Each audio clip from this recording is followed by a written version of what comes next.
Ya, saudara, yang Anda saksikan saat ini adalah salah satu dari dua kapal Vietnam yang yang kemarin sempat dipergoki oleh kapal milik Kementerian Kelautan dan juga Perikanan tengah melakukan illegal fishing di wilayah ataupun di lautan Natuna Utara. Yang mana informasi yang kami dapatkan, saudara, kalau misalkan kapal ini skemanya ataupun metodenya ketika melakukan illegal fishing di lautan Natuna ini cukup memberikan dampak yang buruk terhadap ekosistem laut di bawah sana. Dan saat ini yang Anda saksikan di layar kaca, saudara, ini adalah merupakan KP Orka 3 milik Kementerian Kelautan Perikanan, yang mana ini pada Selasa lalu, maksud kami pada Senin lalu, ini memergoki dua kapal milik Vietnam yang kemudian ini tengah melakukan illegal fishing di lautan Natuna Utara. Hingga saat ini kami belum berhasil bersandar ke KP Orka 3 ini dikarenakan cuaca yang cukup ekstrim, sehingga ini menyulitkan untuk melakukan pendekatan. Sangat dilakukan berhati-hati. Tadi dua kali sudah dilakukan pendekatan, namun memang tidak ataupun belum berhasil, sehingga kita belum dapat mengkonfirmasi ini terkait dengan jumlah awak kapal yang ditemukan berapa orang, dan kemudian kami juga ingin mengkonfirmasi terkait dengan metode yang digunakan oleh kapal pencuri ikan ini, yang informasinya kami dapatkan ini merusak lingkungan dengan menggunakan jaring yang dikaitkan dari satu kapal ke kapal lain, sehingga ini dapat menyerok ikan dengan banyak, sehingga ini akan merusak ekosistem di bawah laut. Memang seperti yang kita ketahui, saudara, di mana laut Natuna Utara ini memang sangat rawan dimasuki oleh kapal asing karena ini cukup strategis. Ikan-ikan yang juga ada di lautan Indonesia ini cukup banyak begitu ya, sehingga ini menarik bagi negara-negara tetangga untuk melakukan illegal fishing di Indonesia.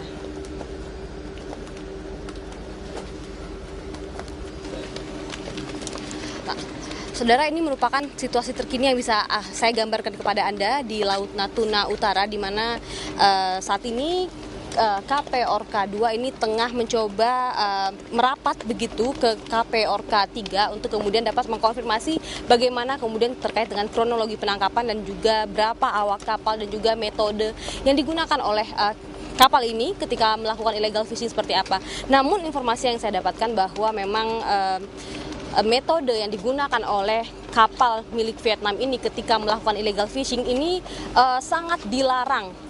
Ini berkali-kali diucapkan sangat dilarang dengan metode pair patrol. Sebetulnya apa metode pair patrol ini?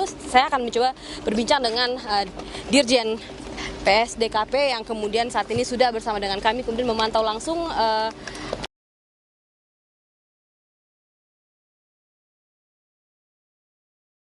dengan metode pair patrol. Ini barangkali masih banyak yang juga belum familiar.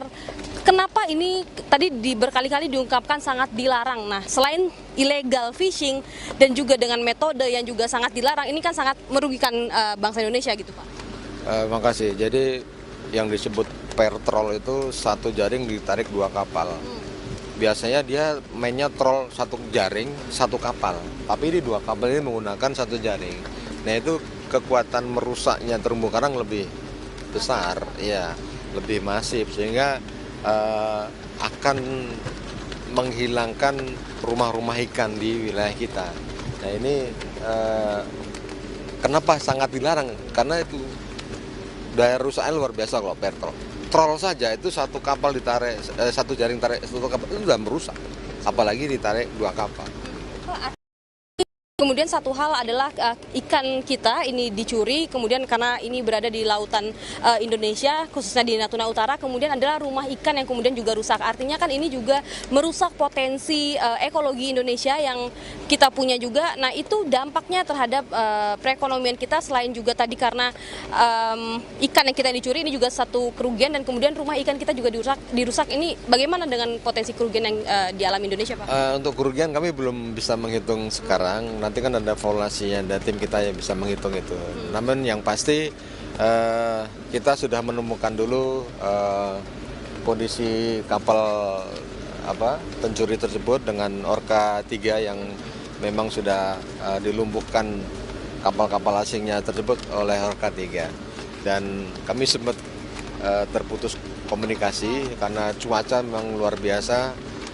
Yang awalnya saya pikir ada terjadi apa-apa. Memang cuaca ini kita goyangannya luar biasa di Natuna.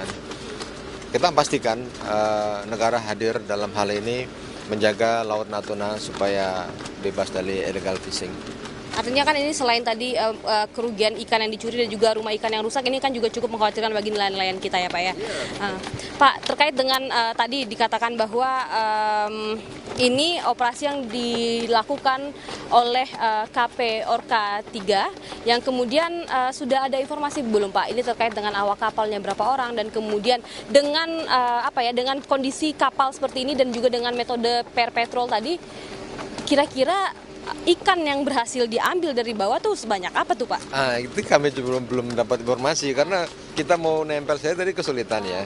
Kalau ABK-nya kurang lebih 20-an orang di kapal asing, dan ikan yang ada di Palkah pun kami belum bisa menanyakan kondisinya. Kita nggak bisa nempel sama sekali. Ada kerusakan di kapal yang ditangkap tersebut, satu mesinnya mati total, itu harus kita tarik. Nah, ini untuk narik lagi nanti nempel udah kesulitan. Ini makanya kami diminta untuk mendukung pembantuan dari Orca 3 ini. Nah, perlu diketahui juga Orca 3 ini operasi bersama dengan Bakamla. Kemarin menggunakan biaya dari Bakamla untuk ini, sehingga kita kerjasama dengan Bakamla dalam hal ini. Nah, adanya kenapa kami hadir, dumas dari masyarakat, pengaduan masyarakat luar biasa di Natuna ini, diberitakan banyak kapal asingnya, dan terbukti memang Orca 3 berhasil menangkap 2 kapal asing tersebut. Pak, tadi terkait dengan sinergi begitu dengan Bakamla.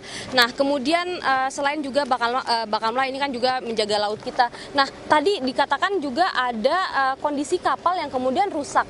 Nah, kemudian apakah itu yang kemudian membuat KP Orca 3 ini tidak mampu gitu Pak untuk kemudian menarik kapal ini ke pinggir, dan kemudian kalau untuk Laut Natuna sendiri kan memang sering terjadi illegal fishing, jadi kan ini cukup ancaman juga buat kita karena memang lautnya juga sendiri strategis. Tantangan Pak sebetulnya apa sih Pak yang kita alami kemudian untuk menjaga kelestarian laut kita ini Pak? Tantangannya ya yang pasti kita perlu kerja sama yang lebih intensif semua aparat laut di kita ini. Tidak bisa berdiri sendiri-sendiri. Yang utama lagi adalah anggaran operasi. Terus terang itu menjadi tantangan kita. Tapi dengan kondisi seperti ini, efisiensi, kami tetap berusaha bagaimana KKP menjaga laut kita ini bersama Bakamla, dengan Angkatan Laut juga ada juga mungkin di sini. Dan intinya aparat di laut kerjasama yang hebat di sini. Sinergi kerjasama yang hebat. Tadi terkait dengan upaya penarikan kapal ini selanjutnya apakah akan diproses di Indonesia atau dikembalikan, dideportasi ke negara mereka si ABK ini? Apa yang akan proses yang akan dilaksanakan setelah itu? Yang pasti ini kita berusaha dulu, kita mau narik kapal yang mesin mati tadi ya. Setelah itu bisa, nanti kita bawa ke pangkalan PSDKP Batam. Dan dari situ nanti kita bisa pemeriksaan lebih intensif, pendalaman kasusnya untuk proses penyidikan. Warga yang ada di kapal tersebut, warga asing, semuanya kami akan bawa semua dan kita detensikan di kapal. Artinya sementara informasi yang didapatkan bahwa ABK ini full warga negara asing, tidak ada warga negara Indonesia gitu ya Pak? Full negara asing, dari negara di atas kita itu. Artinya setelah ini kita masih akan mencoba menarik kapal ini ke pinggir ya Pak? Iya, karena kita mau berusaha menarik saja, mau ngikatnya udah kesulitan, ombak lagi besar seperti ini. Mungkin agak siang sedikit tenang mungkin nanti bisa lakukan, tapi yang pasti dari tadi malam memang luar biasa, bisa ketahui ombaknya, bahkan tadi kita mau coba merampatnya benturannya sangat sampai jatuh-jatuh. Kameramen sama reporternya ini juga kami tidak mau ada insiden, safety first lebih utama, makanya saya tarik mundur dulu, memastikan dulu kondisinya, baru kita atur strateginya. Oke, artinya kita menunggu cuaca kemudian baru akhirnya dapat melakukan metode lainnya. Harapan hari ini bisa kita tarik semuanya ke mana, Pangkalan. Kalau ini bisa nanti besok pagi bisa kita preskon bersama Bakamla di Pangkalan PSDKP Batam dalam hal ini. Kita akan hitung berapa ton mereka ambil dari laut. Betul. Nanti setelah kita hitung berapa kerugian, berapa ton, kemudian kita sampaikan di preskon tersebut dengan Bakamla. Terima kasih banyak Pak Ipung atas waktunya. Nah, itu tadi saudara yang sudah diungkapkan bahwa memang kegiatan patroli ini memang reguler secara berkala ini dilakukan oleh PSDKP bersinergi dengan Bakamla dan juga TNI Angkatan Laut. Kemudian tadi dikatakan bahwa memang untuk Laut Natuna sendiri ini memiliki banyak tantangannya karena memang kalau kita ketahui juga bahwa Laut Natuna ini sangat sangat potensial begitu, sangat potensial dan juga banyak batas dengan negara-negara lain sehingga ini butuh pengawasan yang memang lebih intensif begitu ya maksud kami. Sehingga memang kita akan menanti nanti terkait dengan cuaca, ketika sudah lebih baik kita akan mencoba ke KP Orka 3 untuk berbincang dengan komandan kapalnya terkait dengan kronologi penangkapan dan juga kemudian terkait dengan temuan-temuan yang sudah ditemukan kemarin untuk kita dapatkan informasi lebih lanjut. Fediska Ananda, Alfa Farid, Kompas TV, Batam, Riau.